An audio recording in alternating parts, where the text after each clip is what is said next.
রাজশাহীতে ৪২তম ক্যাডেট এসআইদের প্রশিক্ষণ সমাপনী কুচকাওয়াজ অনুষ্ঠিত হয়েছে। সকালে সারদা পুলিশ একাডেমির প্যারেড মাঠে এই কুচকাওয়াজ অনুষ্ঠিত হয়। পুলিশের মহাপরিদর্শক আলী হোসেন ফকির প্রশিক্ষণ পরিদর্শন করেন।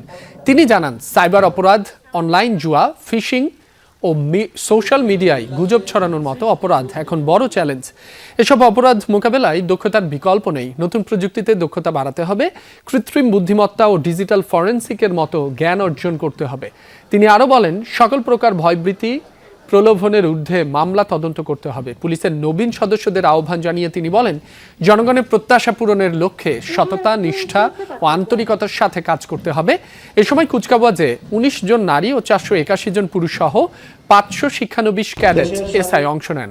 শৃঙ্খলা রক্ষা, অপরাধ দমন, নিয়ন্ত্রণ, প্রত্যেক নাগরিকের জান ও মালের নিরাপত্তা বিধান পুলিশ বাহিনীর প্রধান ও পবিত্র দায়িত্ব। জনগণের প্রত্যাশা পূরণের লক্ষ্যে সততা, নিষ্ঠা ও আন্তরিকতার সাথে তোমাদেরকে কাজ করে যেতে হবে।